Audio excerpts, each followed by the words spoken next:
Hey everyone, I really hope you've been getting a lot out of this series on joy, especially the joy in practicing bits.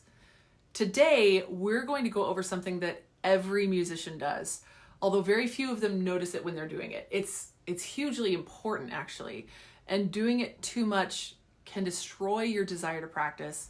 It can convince you that practice isn't enjoyable, and it can hurt your body. And once again, you probably don't even notice that you're doing it. Okay, so what am I talking about? All I'm talking about is flinching when you make a mistake. So imagine it for a minute. You're playing or you're singing and you make a mistake. What do? Probably something like, "Argh, argh." Now, if you've watched our other videos on music and the brain, which you can find in our Joyful Practice series on our website, you know that everything that you do and everything that you think is going to impact your feeling and sensing centers in your brain. And that's really important because what you communicate to the feeling and sensing part of your brain it really matters. That's the part of your brain where you make decisions. It's true. You might have a lot of information in your thinking brain about why practice is good, how it's going to make you better, and even lots of knowledge about how to do practice efficiently. But if you don't want to practice, if your feelings aren't there to support that, you're not going to practice. You're going to avoid it. So let's talk about this flinch after mistakes. What does what does that flinch tell your feeling midbrain about practice? Okay, let's slow down the motion. The first thing that happens when you flinch is that you tense your shoulders. If I don't do it quick, if I hold the position, what does this communicate? So this is pain. This is discomfort. It's trying to protect yourself. That's a lot to communicate with your body to your feeling midbrain about what practice feels like. Okay, now let's look at the face. What does the face look like? What is it communicating?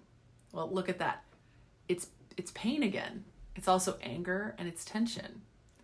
So far, just with this quick and small motion that we hardly recognize, we've given our feeling midbrains a lot of information about what practice feels like. Now, it's not explicit, you're not talking about it, and the information doesn't land in your thinking centers anyway, your word processing centers. It lands in those feeling centers, the ones that are housing our decision-making centers.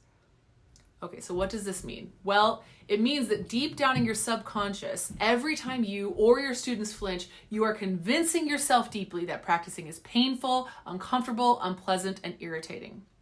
Okay, what's the remedy to this? What can we do about this?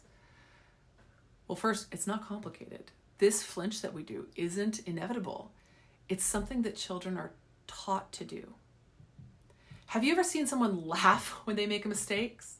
When they make mistakes, it's incredibly refreshing to see. A laugh is the opposite of this flinch that we've been talking about. A laugh releases energy and tension. A flinch compounds tension and stores it in your muscles. A laugh releases endorphins, and a flinch releases cortisol, the stress hormone. Long story short, laughing at your mistakes is the best possible thing you can do if you want to be a great practicer, like a really good practicer. So how do you do it? You just start. The research is emphatically in on this. Even forced laughter is good for you. So in this 2016 study called the Laughter Prescription, they found that midbrain, the part of the brain that we've been trying to convince in this whole video, it can't tell the difference between a physical laugh that is real and a physical laugh that is faked. So they call this theory motion creates emotion. So force the laughter. It's going to feel ridiculous. You might go, ha, ha, ha, ha, ha. But over time, that's important. This takes a lot of time and repetition. Over time, that laughter that you engage in when you make a mistake will begin to become real. It may be that you want to try this on your own practice before you bring it to your classroom. That's great. You need to be good at accessing joy before you can give it to your students. When you do bring it to your students, you will need to be very aware of their context. So for younger students, this should be a little easier. For older students, this is going to be a hard sell, and there's no denying it. This is definitely where you will want to join one of our groups. Talking through how to apply this kind of joy into practice is so contextual. And you should consider joining one of these groups. This laughter work is just the beginning of the kind of joy brain hacks that we can get into, and we will be getting into them in these groups. We are going to be almost finished with this series on joy. We're going to end it with the biggest objections that students have to the idea of joyful practicing, followed by a week of answering your questions. That's right, we want to get your questions answered, so fire away at our Facebook and our Instagram. Looking forward to hearing from you all.